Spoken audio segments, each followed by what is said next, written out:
Section 7.2, the quadratic formula. The objectives today are going to be to derive the quadratic formula and to solve quadratic equations using the quadratic formula. So let's go through the process of the derivation. We'll start with the standard form of a quadratic function that's set equal to 0, since we're trying to solve for the roots of this equation. Now, to come up with the quadratic formula, we're going to have to go through a method of completing the square. So we're going to start and think about completing the square. First, we'd subtract c and move it over, leaving ax squared plus bx equals negative c. Then we would divide by a to put it in completing the square form.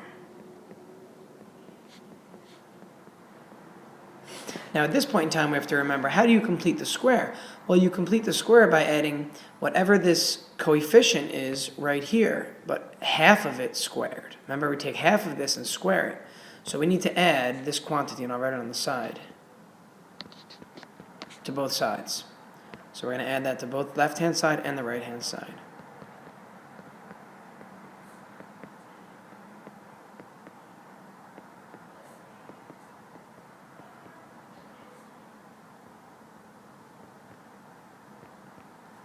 Now at this point in time, on the left-hand side, we'll see that we can easily factor this. And remember, with completing the square, the factors are always going to be whatever half of this quantity is. So it's going to be x plus b over 2a and x plus b over 2a. Well, that's just x plus the quantity b over 2a, that whole thing squared.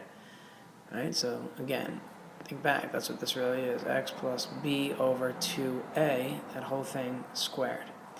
Now on the right-hand side, what I'm going to do is I'm going to distribute the square to both first. I'm going to leave this part alone. I'm going to say plus b squared over 4a squared. That's the beginning point. Now I'm going to notice that on the right-hand side, in order to add those fractions together, I need to have a common denominator. Well, the common denominator in this case would be 4a squared. So we have to multiply this by 4a and multiply this by 4a. That makes the numerator negative c times 4a all over 4a squared. And then this is plus b squared all over 4a squared. Now at this point in time, we're going to notice that, all right, well, we're just trying to solve for x. X, we have to go back, think it's back over here. So we need to square root this whole thing, but let's simplify this first. So if we were to simplify this, we're going to see that this numerator is going to become b squared from here, minus this quantity, so minus 4ac all over 4a squared. And that equals, again, x plus b over 2a, quantity squared. Now at this point, let's square root both sides so we can get x alone. We'll end up with x plus b over 2a equals plus or minus the square root of this entire thing.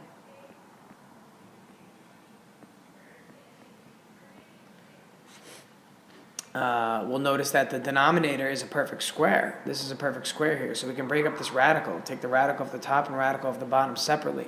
So think of it, instead of looking like this, think of this radical as ending here and the fraction bar going the whole way and having another radical down at the bottom. Okay, take the square root of both the top and the bottom separately. Now we have simplification in the bottom. The square root of 4a squared, well, that's just going to be 2a. And this is still plus or minus, and the whole numerator is still there, b squared minus 4ac. So again, simplifying the denominator, we get rid of that radical. And then finally, we just have to subtract the negative b over, or the b over 2a to both sides, making this x equals, this is going to be a negative b over 2a, remember putting it in the front, plus or minus the square root of b squared minus 4ac all over 2a.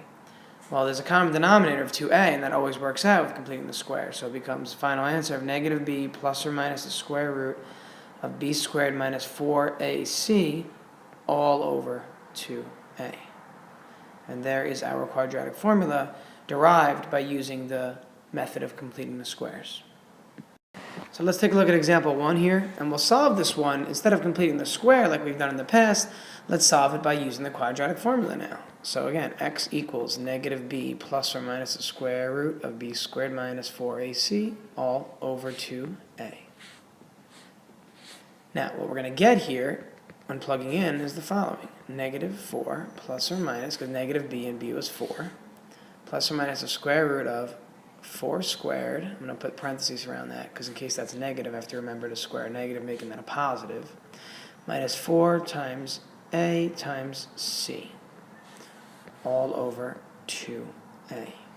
Let's go ahead and simplify. Plus or minus, the denominator is clearly 10. Under the radical, we're going to have 16 minus, and this is going to be minus and negative, so this is going to be a plus really. 4 times 5 is 20, 20 times 2 is 40, so it's going to be 16, and then it's going to be plus 40, okay, because of the minus and negative, so we're going to have a 56 underneath the radical there. At this point in time, we can break up 56 a little bit further. Let's go ahead and do that if we remember what 56 breaks up into. So at this point, we have to say, well, what are the two things that multiply to 56? Well, we're going to realize right away that it's going to be 4 times 14. So if I think of this as radical 4, right, again, think of this as root 4 times root 14. Root 4 is just 2, and then carry the root 14 here, all over 10, and then simplify because everything is divisible by 2. Remember, the radical is like a variable. You're not going to divide this by 2. You're only dividing these all by 2. If you factor 2 out of the top, it comes out of this term and this term. Factor 2 out of here, it comes out, and these 2's cancel. Okay, so in essence, what we're end up getting is negative 2 plus or minus. Now, this is going to be 1 radical 14. I'm just going to put radical 14 all over 5. So we have two answers. They are binomial conjugates. They are binomial conjugates. Negative 2 plus root 14 all over 5, and negative 2 minus root 14 all over 5. And notice that these are numerical answers. You're going to get actual decimal values for these two answers here. And they happen to be real. They happen to be real. And we can see that right away because our radical happened to be positive. Example 2 says, let's revisit the one-dimensional vertical motion problem. Recall the formula for vertical motion is y of t equals v dot t minus 4.9 t squared. And a projectile is fired from a cliff with a speed of 20 meters per second vertically up. If the height of the cliff is 50 meters, then when will the projectile, A, reach the ground, B, pass the top of the cliff on its way down? Now for part A, what we need to notice is this. We're starting on a cliff, right? It's a cliff of 50 meters, and it's being fired vertically upward like this, and then it's going to return down and hit the ground down there. So in essence, when it hits the ground, it's going down 50 meters, right? It's going down. It goes up, but then it comes back, right? It goes up, comes back to its starting point, and then it goes down another 50 meters. So the y value of the ground is really negative 50. So for part A, we can start already by saying set y of t equal to negative 50. That's going to be the actual displacement in the y direction. The initial velocity in this problem is 20 meters per second. That's going to go in here for v0. So we're going to have, and it's fired upwards, so it's positive 20 t minus 4.9 t squared. Now we can move the 50 over and put everything in standard form. So I'll put the negative 4.9 t squared first, then I'll put plus 20t, and then I'll have the positive 50 because when I add it over here, it's positive. And notice I put everything in order because now this is A, this is B, and this is C. All right, let's go ahead and solve this using our quadratic formula. Normally we start the quadratic formula by saying x equals, but because our variable here now is t, we can start by saying t equals.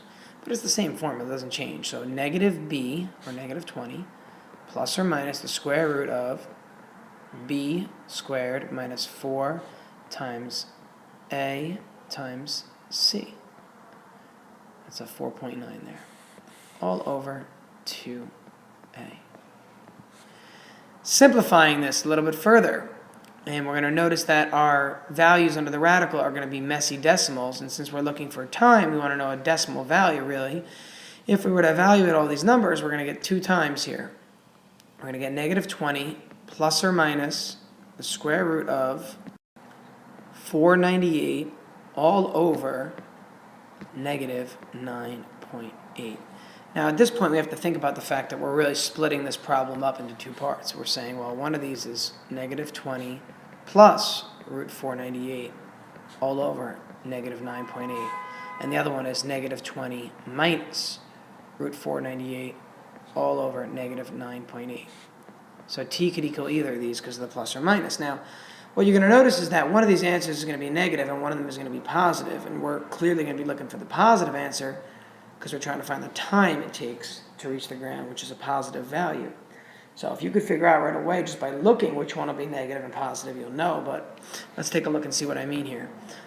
Well, this is a negative quantity.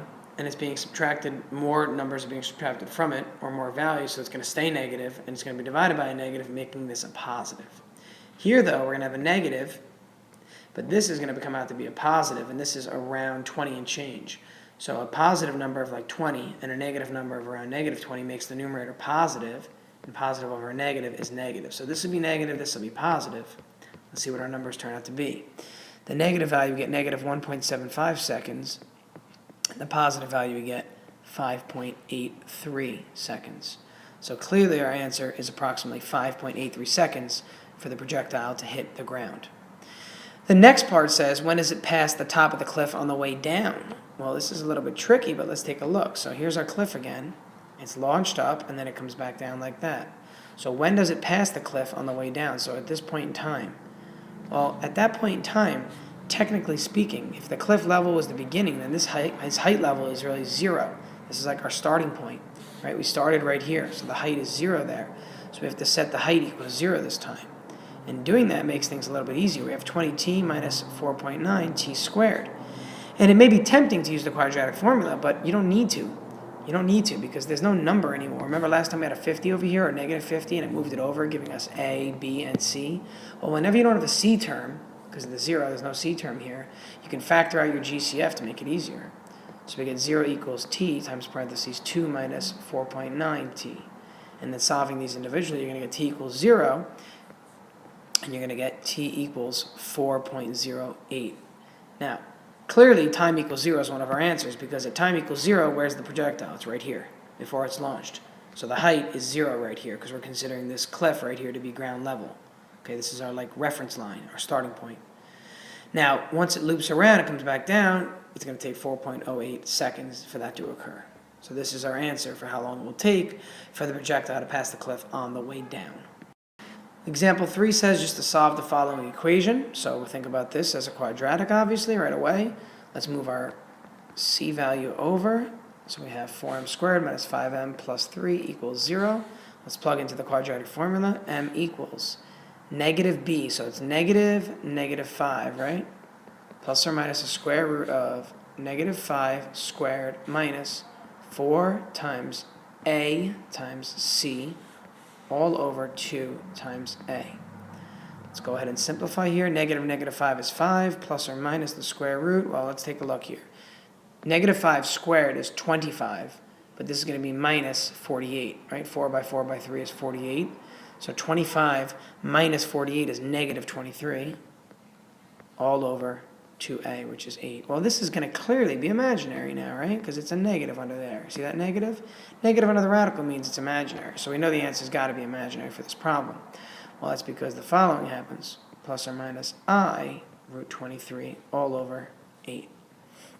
Now we can break this up so it's in a plus bi form. So it'd be 5 over 8 plus or minus root 23. Let's add 23 instead of 32. Root 23 over 8i. So those are our two solutions for the value of m, and they happen to be imaginary solutions.